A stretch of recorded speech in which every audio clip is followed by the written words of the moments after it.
doctor Marcelo Espinel, bienvenido a Ecuador a las 7. Te saluda Freddy Paredes. Buenos días. Freddy, muy buenos días. Un cordial y atento saludo a tu distinguida audiencia. Muchas gracias por tu tiempo, Marcelo. ¿Qué números podemos poner a la gestión de la Asamblea Nacional en este año que termina? Bienvenido nuevamente, Marcelo. Bueno, yo creo que podemos empezar la entrevista con la última encuesta de Sedatos, ¿no? Que nos dice que la credibilidad, la confianza en la Asamblea Nacional apenas llega al 6%, es decir, 6 de cada 100 ecuatorianos cree en el trabajo de la Asamblea Nacional. Estamos frente a una función legislativa que incluso ahora tiene una menor aceptación que el último periodo que fue presidido por el asambleísta César Litardo. Creo yo que es bastante claro lo que tú comentas, Freddy, al respecto de que esta Asamblea Nacional no ha logrado conectar con las necesidades de los ciudadanos, incluso se ha alejado bastante de su agenda legislativa y ha actuado en respuesta a la coyuntura política de los últimos casi 2 años en funciones. Claro que sí, eso dicen las encuestas. Ahora, ¿cómo medimos el trabajo legislativo? ¿Cómo lo hacemos tangible a este sentimiento en la práctica generalizado de los ecuatorianos? Creo que algo que nos permite identificar cuál es el trabajo legislativo es el número de leyes aprobadas. A pesar de que la Asamblea Nacional ha aprobado un número similar a los anteriores periodos legislativos, que se ha mantenido el promedio de 15 leyes por año, esta Asamblea ya ha llegado a 30 leyes. Lo que llama la atención, Freddy, es que apenas la mitad corresponde a la agenda legislativa, tanto planteada por Guadalupe Llori al inicio del periodo legislativo y ahora por Virgilio Saquicela. Pero hay algo que llama mucho la atención y es que a pesar de que existe un gran número de proyectos de ley listos para ser votado, la Asamblea Nacional no les ha dado prioridad. Son 52 los proyectos de ley que ya tienen un informe para segundo debate. Y desafortunadamente la Asamblea Nacional prefiere estar discutiendo otras cosas en lugar de, por ejemplo, poner atención a la ley de sociedad civil que está lista ya para ser votada, así como también las reformas al COIP sobre tenencia y porte de armas, ley de minería, las pensiones vitalicias a favor de expresidentes y exvicepresidentes, así como las reformas a la ley de contratación pública. Tal vez la realidad sería distinta si es que la Asamblea Nacional pusiera atención a estos temas y no a otros, que es lo que hemos visto en los medios de comunicación. Claro que sí, hay que anotar que de acuerdo con la ley orgánica de la función legislativa le corresponde o tiene la atribución el presidente de turno de la Asamblea Nacional colocar en el orden del día los diferentes temas a tratar por el Pleno de la Asamblea. También cumplen un papel importante los miembros del Consejo de Administración Legislativa en la priorización de leyes, en la calificación para que inicie su trámite en las diferentes comisiones legislativas que tiene la Asamblea Nacional. Pero, ¿por qué ocurre esto y por qué pasa esto a pesar de que la ley expresa que hay tiempos, plazos que tiene el presidente de la Asamblea Nacional cuando llega a su conocimiento ya producto del tratamiento de la comisión correspondiente, un informe para segundo debate? Él tiene un plazo para ponerlo a disposición del Pleno.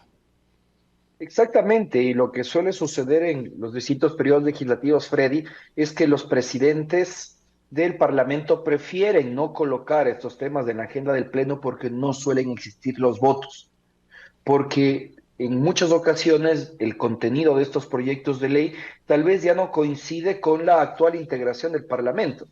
Aquí, por ejemplo, tú puedes ver que hay proyectos de ley de alta relevancia nacional que han sido relegados, pero que fueron elaborados en periodos legislativos anteriores. Por ejemplo, la ley de fijación de límites territoriales, que este informe fue aprobado en 2017, o el Código de la Niñez y Adolescencia, que fue aprobado en el 2014 por parte de la Comisión de Salud y que desafortunadamente el Pleno no lo ha tratado. O incluso, recordemos un tema interesante, no sé, Freddy, si podemos recordar a la audiencia que durante casi 8 años se debatió en la Asamblea Nacional el Código de la Salud, un cuerpo legal bastante amplio y que fue vetado totalmente por el expresidente Lenín Moreno.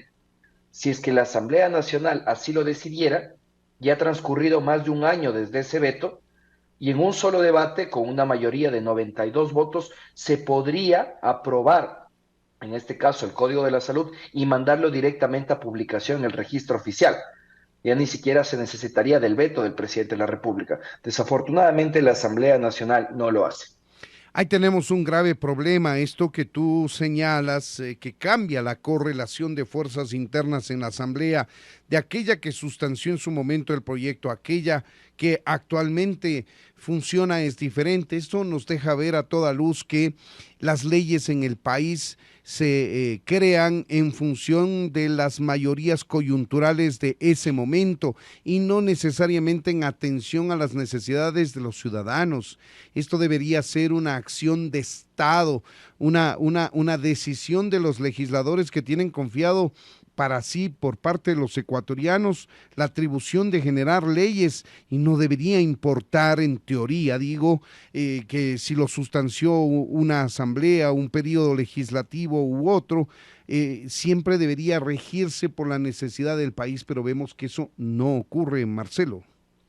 Sí, desafortunadamente no ha sido así. Tenemos una Asamblea Nacional que actúa únicamente con base a coyunturas y que tal vez también se ha visto empañada por la intromisión de una función de Estado en otra, ¿no? Recordemos precisamente estos casos en los cuales la Asamblea Nacional, todo su derecho, tomó decisiones políticas, como el intento de destitución de la presidencia de la Asamblea Nacional de Guadalupe Llori, así como también la destitución de los consejeros de Participación Ciudadana y Control Social, pero se acudió a acciones de protección en el orden judicial para tratar de impedir el trabajo de la Asamblea Nacional.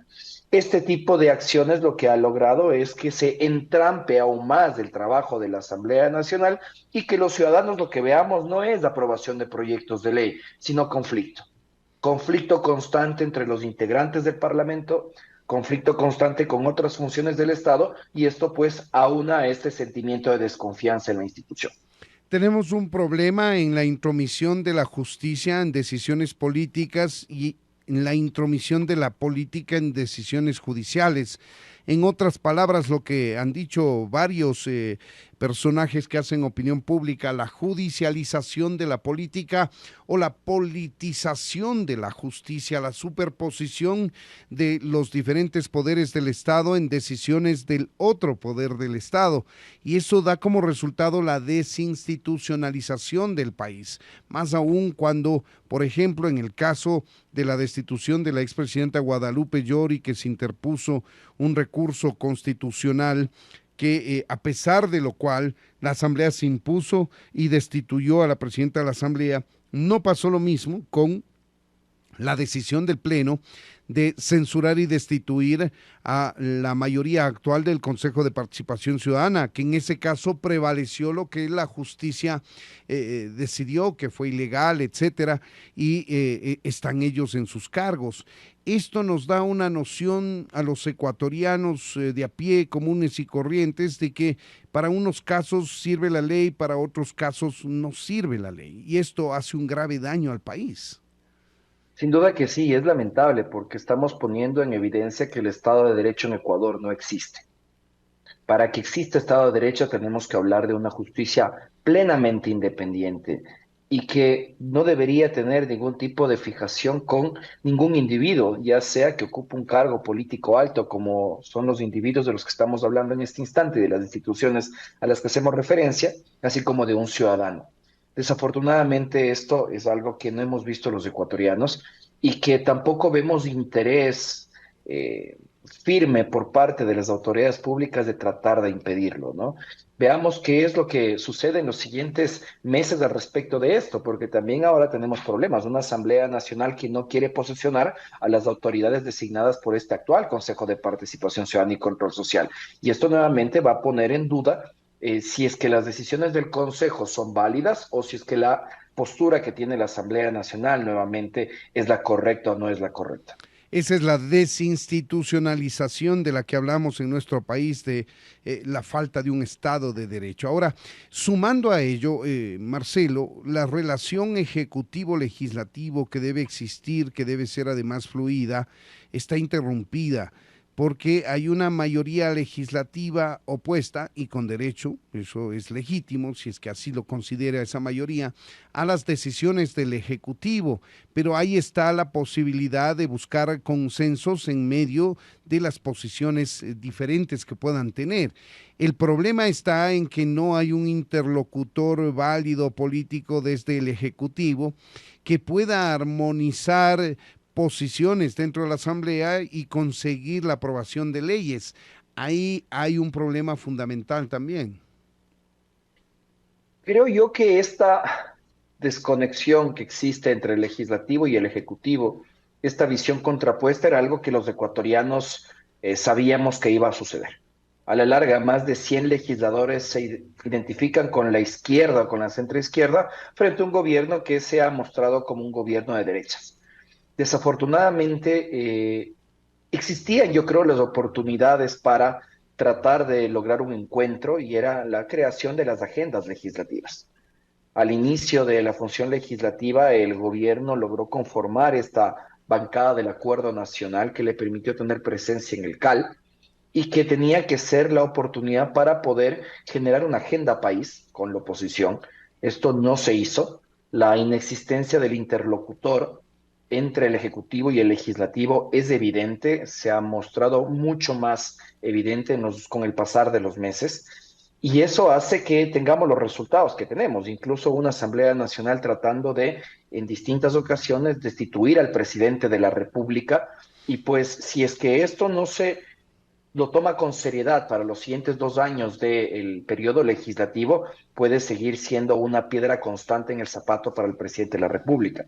Yo creo que hay una oportunidad y esperemos que sea tomada con madurez, no solo por el Ejecutivo, sino también por el Legislativo, y es la elección de nuevas autoridades del Consejo de Administración Legislativa.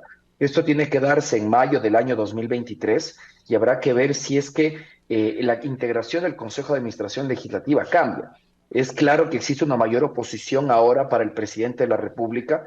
No tiene la mayoría absoluta, en este caso el presidente de la República, bajo ningún sentido, y en ciertas ocasiones la mayoría calificada, es decir, las 2/3 partes de la Asamblea Nacional, sí se han configurado en contra de lo que propugna el Ejecutivo.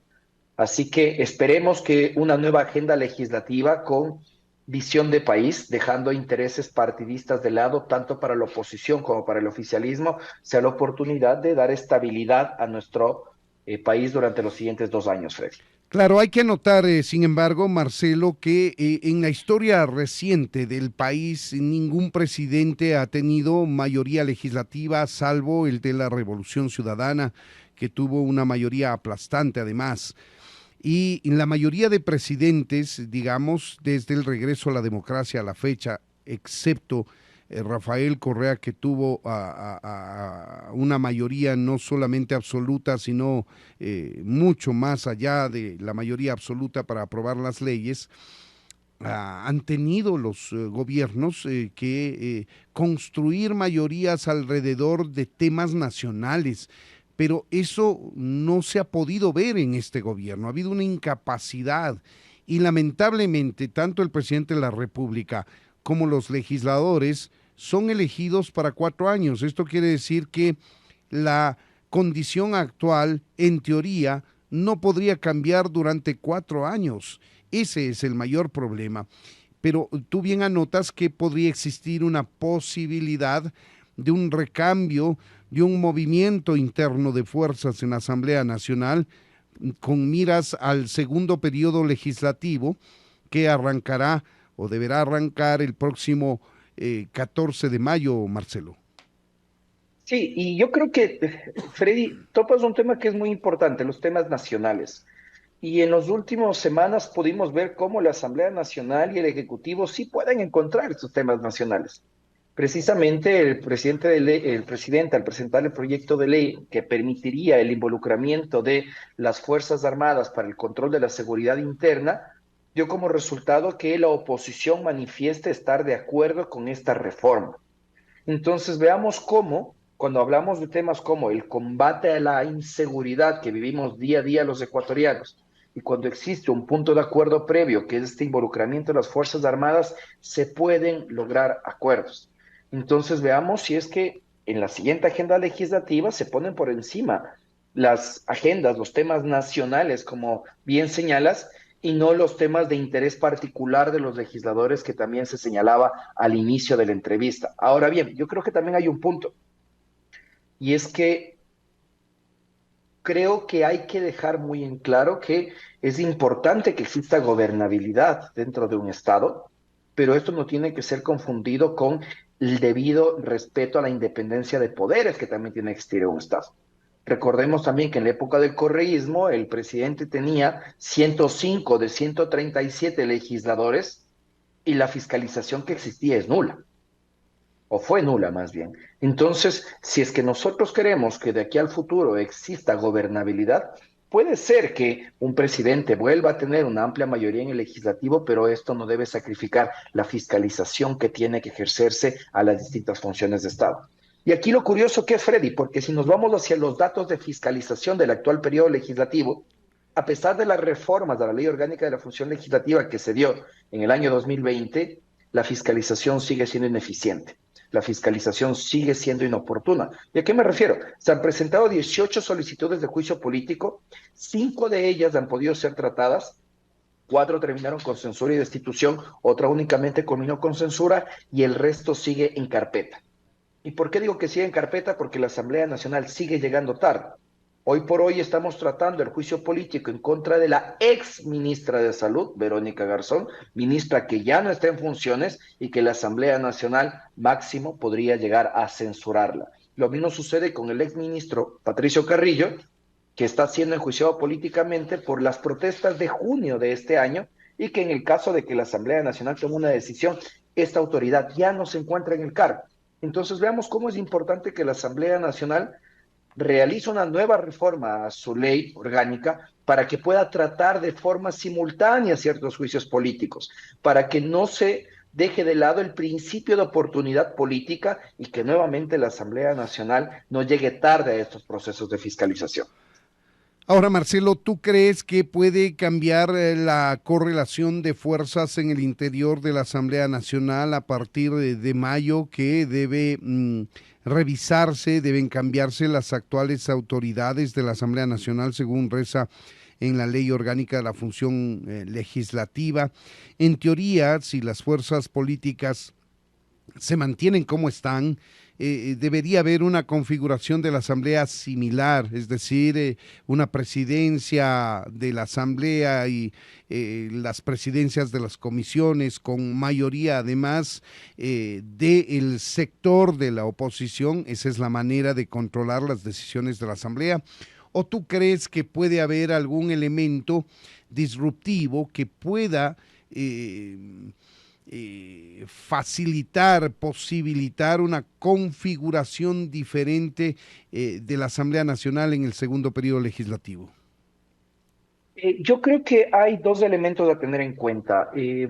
Es muy complejo que Pachacutic vuelva a tener una amplia presencia dentro de el Consejo de Administración Legislativa, precisamente porque recordemos que uno de los partidos que más integrantes perdió durante este periodo fue precisamente esta organización política. En la actualidad solo tiene 18 legisladores De y 25 hay que anotarlo.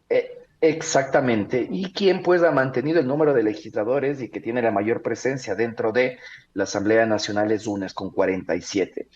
Existe una oposición fija que llega a 77 legisladores, que es la mayoría conformada entre Pachacutic, UNES y algunos independientes que se han declarado opositores del gobierno. Seguramente entre estas tres fuerzas políticas pues radicará la presidencia de la Asamblea Y Nacional. el Yo me atrevo a Partido pensar Social que Cristiano te estás olvidando, Marcelo. pero el Partido Social Cristiano, y eso es algo que a mí me genera cierta preocupación, por decirlo así, Freddy, es que en la actualidad tiene 14 legisladores. Y si es que, por ejemplo, en los siguientes meses llegan a perder un solo legislador, Se ya no quedan sin podrían bloque. constituirse como bancada, exactamente, y ya no tendrían un miembro dentro del Consejo de Administración Legislativa, que es lo mismo que sucedió con la izquierda democrática. Y hay que recordar algo, Freddy, que para poder elegir autoridades dentro de la Asamblea Nacional se requiere apenas mayoría absoluta, es decir, más de 69 votos. Entonces, esta oposición fija al gobierno, integrada por Pachacutic, por UNES y por estos independientes, pues son quienes podrían elegir a las autoridades dentro de la Asamblea Nacional. hay que también notar que una de las bancadas que ya dejó de ser bancada es precisamente la izquierda democrática. En la actualidad, la izquierda democrática ya no tiene estos 14 legisladores y ya no tendría un puesto dentro del Consejo de Administración Legislativa. Pero se está creando algo de manera silenciosa en el interior de la Asamblea Nacional y es este Frente de Legisladores Anticorrupción que responden a diferentes bancadas, son disidentes y que han encontrado un denominador común al combate contra la corrupción. Si no me equivoco, se cuentan ya alrededor de 15 y si ellos se mantienen unidos, eventualmente podrían reclamar un cupo en el Consejo de Administración Legislativa como una bancada, como un bloque legislativo. Y si ellos se suman a uno u otro lado, eventualmente puede ser una fuerza gravitante que determine en última instancia una nueva correlación de fuerzas dentro de la Asamblea Nacional, probablemente. ¿Tú qué piensas? Sí, eso completamente es posible. Mientras tengan más de 14 legisladores, se pueden constituir como bancada. Ahora, yo no sé hasta qué punto, Freddy, podamos hablar de una oposición, o más bien de esta fuerza gravitante, como tú lo mencionas, considerando la debilidad que tiene igual el gobierno dentro de la Asamblea Nacional. En el mejor de los casos, ahora llega a sumar 36 votos del gobierno de los 137 existentes, y esto nuevamente sigue siendo un reto para el Ejecutivo al tratar de generar este ambiente de gobernabilidad con el Legislativo. Claro, pero hay un ingrediente adicional que después de las elecciones seccionales que van a cumplirse este 5 de febrero, empieza en la práctica la carrera presidencial y entonces los amigos de hoy pueden transformarse en enemigos por precisamente su deseo legítimo, por cierto, de llegar al poder en 2025. Sin duda que sí, el factor elecciones locales influye también en la Asamblea Nacional. Influye e influirá antes de las elecciones de mayo del año 2023 de autoridades del CAL, porque ya para esa fecha tendremos los resultados de quiénes son los alcaldes, prefectos para el país de los siguientes 4 años. Y pues a partir precisamente del último año de trabajo de la Asamblea Nacional, en cambio ya se empiezan a lanzar las fichas de quienes buscarán reelección en la Asamblea Nacional o quienes pueden ser tal vez candidatos a la presidencia y vicepresidencia. Y creo que esto hay que mencionarlo de esta forma, Freddy.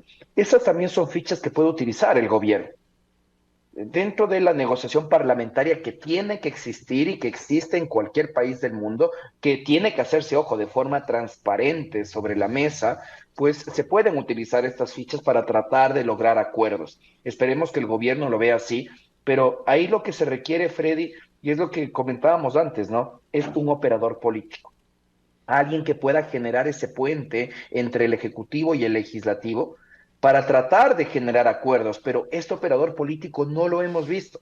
No hemos visto a un ministerio de gobierno desde el inicio de este gobierno que pueda generar estos acuerdos. Incluso durante el gobierno de Lenín Moreno existía mayor presencia de operadores políticos para tratar de generar acuerdos con la Asamblea Nacional, pero se requieren operadores políticos que hagan acuerdos transparentes, no acuerdos ofreciendo hospitales o carnes de discapacidad, que lo que hace eso es minar aún más la institucionalidad de nuestro país. Así es, ahí tienen ustedes amigos, es el punto de vista del doctor Marcelo Espinel, él es el principal del Observatorio Legislativo, hemos hecho un análisis de el papel que cumple las decisiones que ha tomado la Asamblea Nacional a lo largo de este año y por qué está tan desprestigiada como está frente a los ojos de los ciudadanos. Marcelo Espinel, muchas gracias por habernos atendido.